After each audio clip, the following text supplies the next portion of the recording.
We all know by now that Jeff Hafley will lead the Miami Dolphins into this new era, but it can be easy to forget what may have earned him this opportunity in the first place.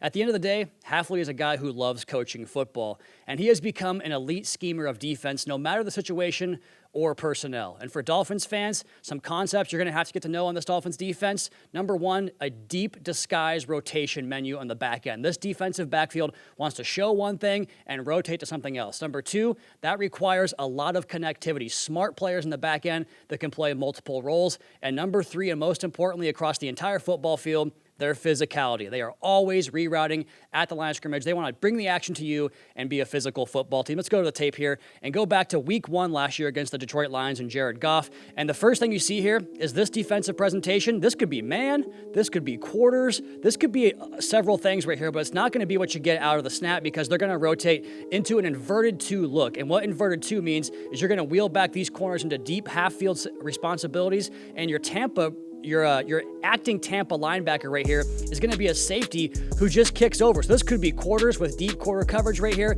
but it's not going to be that. They rotate the safety to the middle of the field, and they rob this safety down, who is going to actually make the pick here on this pass from Jared Goff to Amon-Ra St. Brown. They are playing the sticks. It's a third down. The first down marker right here at the 9-yard line, so they know they can play everything short and kind of rally up and make a tackle short of the sticks, invert that 2, and jump down right here onto this route. This could be man on St. Brown right here. We wide into a curl flat responsibility, so Goff thinks he has this look because perhaps this safety might be in the deep half. Maybe he's going to play in the deep middle, but he's not. He's robbing down on Amon-Ra St. Brown. Goff thinks he has it, throws it. It's picked because you confuse the quarterback with your defensive rotation on the back end. We jump to another clip in this exact same game. Once again, we're going to invert 2 with a little banjo up top. Banjo just means we're going to communicate a possible stack or bunch here from the Lions receivers at the top of the screen. Here comes the short motion, and these guys have to decipher who's going to have first guy in, first guy out in their banjo coverage. So let's go ahead and get to the rotation because this is also going to be inverted 2, but it presents as possibly cover 1 or cover 3 because we have a middle of the field safety.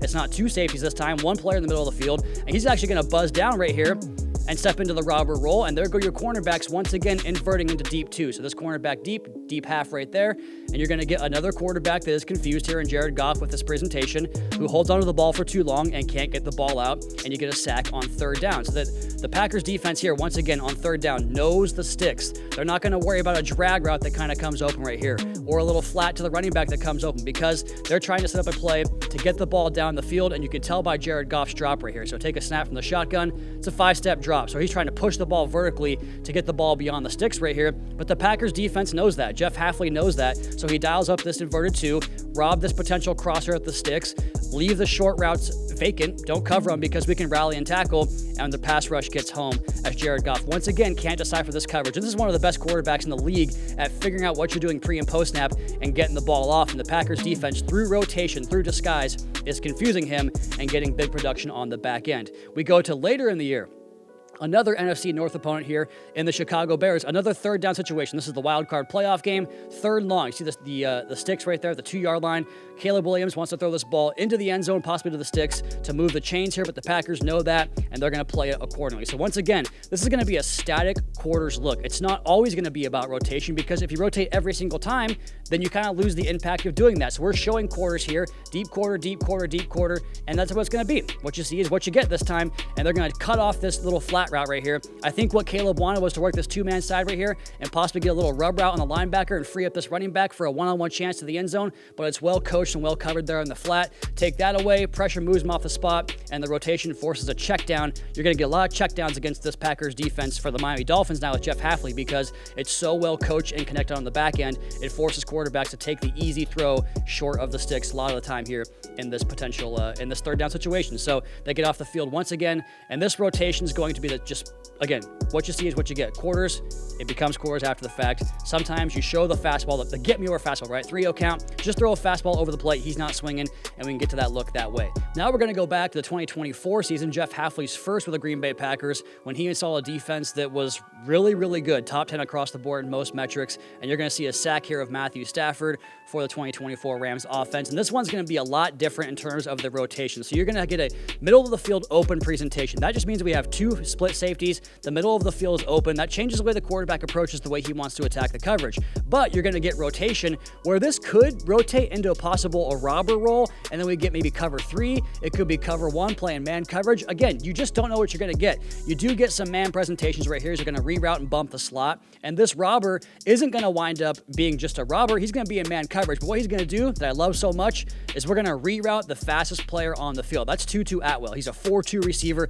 Make him get around physicality. Bump him and help the man coverage you have there for 25. It gets him off of the route, and it puts 25 in a great position to get back in position on man coverage. You're going to be soft and off on the outside right here in these zone principles, and we're going to play man principles with a zone principle on the back end here in your man-free safety. The reroute down to the flat route, that's a really good rep there by Evan Williams. He was a rookie safety in this Packers defense playing at a high level in his first year. So the coverage is confusing in the post-snap rotation, but I want you to watch the rush right here. It's going to be a 5-man rush. You're going to get a Mike twist blitz right here from the nose backer. They're going to walk up 56 on the center, and they're going to blitz him with these 4 pass rushers also coming after the quarterback. And what we're going to do here is we're going to slant everything hard inside. Both the edges and the defensive tackles are going to slant inside. That's going to force this offensive line to squeeze their protection, and that gives a linebacker a chance to loop around for the stunt and go cut off the escape patch off the right. A right-handed quarterback wants to escape to his right. He gets out there, and I'm pretty sure, I don't know for sure, but I'm pretty sure that Quay Walker had the same conversion right here, this off-ball linebacker, but he winds up covering the back because he leaks out into the route and becomes an eligible receiver. If he's in protection, I think Quay Walker could have twisted off that side as well as a 6-man protection. So you can blitz, you can play 4-man rush, and you can do sim pressures too, which is what we're going to get here on this next snap against the Houston Texans. Also in 2024, this is an immediate sack for Xavier McKinney, who gets a free run off the edge to CJ Stroud. Look at this presentation. Are they going to bring rushers? It sure looks like they are. We're going to play possible cover 0 on the back end, maybe man coverage across the board. That is not at all what you get. Look at the rotation. They're going to bring 4, and they're going to drop 7 into coverage after showing this 0 pressure look, and we're going to get a free run for a sack. The protection never saw it coming there as Stroud takes that sack. So what it winds up being is actually Tampa coverage. Tampa 2 coverage once again, which looks like 0, but gets into Tampa because there goes a linebacker running the pipe. There's our half-field safeties, and we're short here in the curl flat and cover 2, and the protection scheme up front with that pressure, that sim pressure look is going to get a free run sack on the quarterback. So whether it's playing coverage, whether it's rushing the quarterback, whether it's just rushing 4 after the quarterback, the menu is deep. It requires smart, physical players who can execute multiple roles, and I cannot wait to watch what Jeff Hafley puts in place here with this Miami Dolphins defense.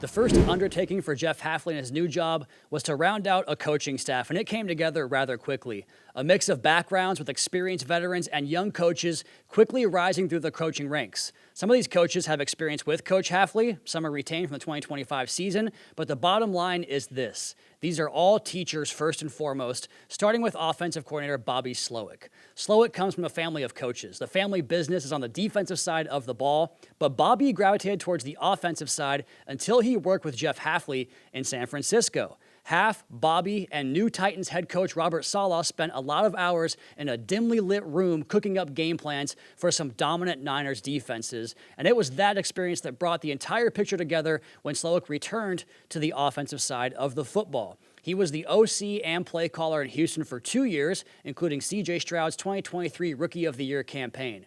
Now, Jeff Hafley also tabbed Sean Duggan as his defensive coordinator. We already covered the chaotic beauty of the scheme we'll see deployed here in Miami, and we've heard from Haf on the importance of relationships. In fact, here's Coach Duggan on his connection to Jeff Hafley. This will be year, 8 in a row with him. So, I think just building the defense, obviously he has a vision for what he wants, kind of taking that vision and making our defense that. So I think one of the things I love about working for Jeff is it's kind of like I was just talking about with the players. It's not, hey, here's the playbook, this is what we're going to do. It's, well, what do we need to do as a defense to get better? And it's always evolving, right? We're always trying to tweak and get better and just put our best product out there every Saturday or Sunday.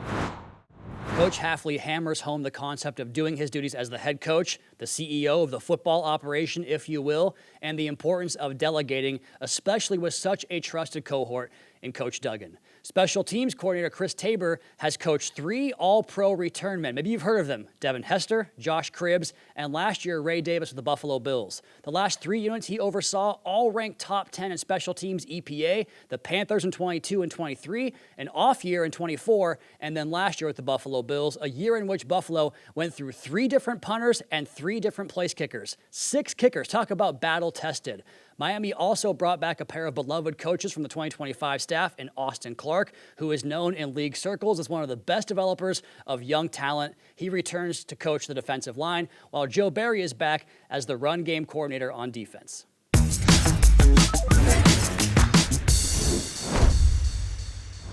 We are welcoming in a very special guest today on this episode of Dolphins HQ. He's the left tackle of your Miami Dolphins and on the board of advisors for the Dolphins Cancer Challenge, Patrick Paul. Pat, what's up, man? How you doing?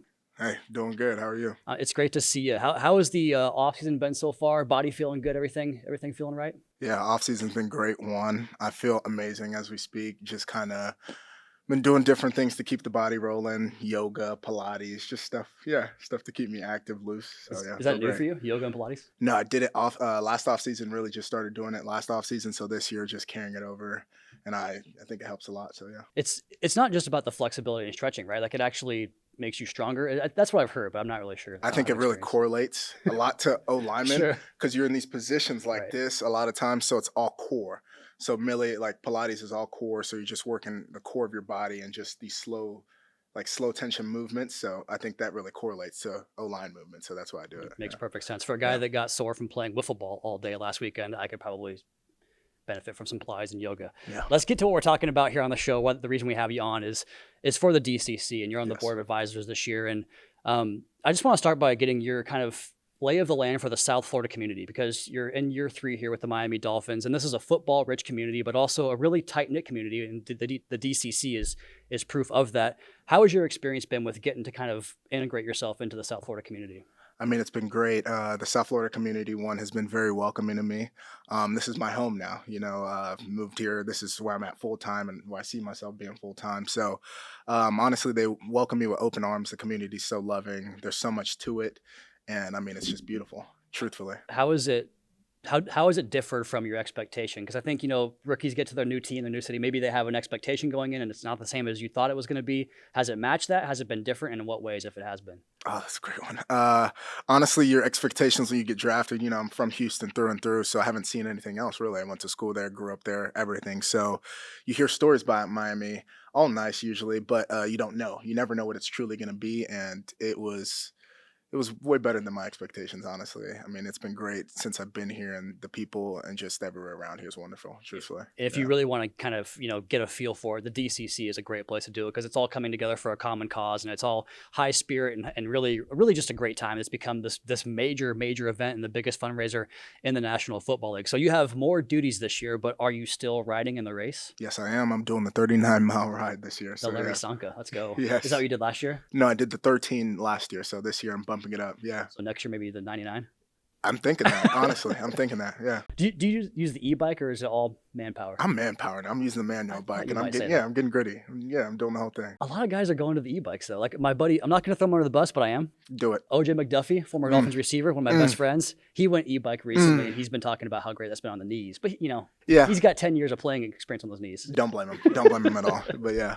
So how do you stay in shape for it? Is it different? I mean, the yoga and Pilates, obviously. Is it the same? Like, I know every sport is a different muscle, right? Is it different training to get ready for a bike ride? I mean, yeah, strength train regularly. Like today, for example, I did the bike. So conditioning on the bike, constantly do that, high intervals, pumping it, pushing it, do like maybe 8 sets of that, 10 on, 10 off, just getting the conditioning right. So just doing that each week, getting ready for that. But yeah, I think that'll do it for you, honestly. Blocking Bradley Chubb doesn't help you for a DCC event? The mindset. The mindset, you can carry it over. That's right. So we talked about this being you're going into your 3rd year for the Dolphins here. Obviously, this is your second DCC because you got drafted after that. It makes sense. So from rookie to board of advisors is a pretty big leap. What did you learn about the event last year that made you want to pursue more for the DCC? Honestly, the first event, doing the 13-mile ride, I was just a part of it, and it was honestly one of the best experiences I've had. It was so much love that was shown during it. and you're seeing all these different people who were impacted by it, whether it was them, like themselves, or just family members supporting, or just people who have had, cancer in their families. So it was really just, it felt like just a tight knit group. Everyone was just so, there was just so much love being shown, and it really affected me in that way. And I just felt like, okay, I love this. I'm just going to keep on doing it. Just seeing all the smiles on people's faces, whether what they've been through, just seeing them push through to all come together to do this. It was just great. Yeah. I've never seen anything like that before. The camaraderie is, Yes. yeah, Yes. it's great. Is there anything else that you hope to get out of it? I know that's maybe kind of almost a loaded question from like a personal standpoint, but is there something you think you can get out of this more than just, what it's been so far? Just getting to know the people, getting to know everyone who's doing the ride, who's in my ride this year for like the 39-mile ride, just being able to talk to people and just hear their story, how they're affected. I think that's going to be great. So yeah, I want to keep, Are there teammates that are involved in your ride? Yeah, we're going to have a couple guys doing it. I think Jonah's going to join in for this one, maybe Kenneth Grant. And then, we're kind of with the DCC, we're just going to, the players that are doing it, let's spread them out. So we have some people doing the 5K, the 13-mile. Don't know if anyone's doing the 99 this year, maybe one doing the 54. So yeah, everyone's just going to be spread out. I talked to Jonah earlier this week. I was like, you going home this offseason? He's like, I got to do DCC first. So he's putting off his trip home Yes. to do DCC. He's all in. Big I ups. had to get him all in. Yeah. Are you taking credit for that? Yeah, that's me. That sounds good. That's me. So you talked about how, cancer is obviously a horrible disease. That everyone has a connection to cancer in some way. How about you? How has cancer impacted you? When I was growing up, my aunt, she passed away from cancer. She came down here, I'm fully Nigerian. So she came down from Nigeria to live with us in Houston to basically go through her treatments because, Houston has a really big, cancer research centers, all that, and the medical center. She came down here and unfortunately she lost her battle. So with that, it's very dear in my heart. So that's why I initially did it last year. Yeah. So this number must make you feel good then, because we're trying to help that process, whether it's grieving or whether it's, treatment, whatever it is. They're going to hit $100 million this year. That's been the goal, for a while now, and they're going to hit it this year. What's your reaction to hearing $100 million raised in cancer research funds? That's just amazing. I mean, absolutely outstanding.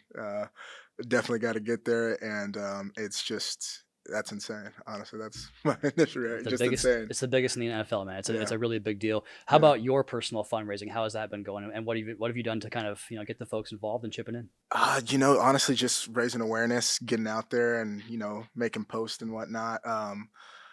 But yeah, just got to keep on doing it and getting more involved and getting people to, donate in any way they can, whether it's just showing support, showing up and actually doing the ride, or just interacting. You could throw a like, repost, anything, just anything to support the cause, I think is great. That's what we have you on the show here for, is to kind of promote that. So if you want to tell the folks, and you can address the camera, we've talked about having a conversation, but you can address the camera and just tell the folks where can they get involved to help out with this cause? DolphinsCancerChallenge.com and or just any MiamiDolphins.com.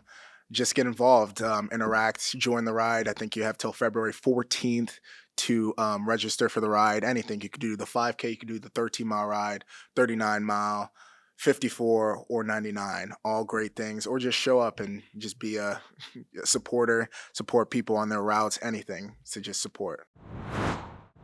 That wraps up another episode of Dolphins HQ from the Baptist Health Studios right here in Miami Gardens. Check out my podcast, the Drive Time Podcast, available 3 days per week wherever you get your podcasts from. Subscribe to the Dolphins YouTube channel to keep up with the team throughout the off season, and we'll see you here next time.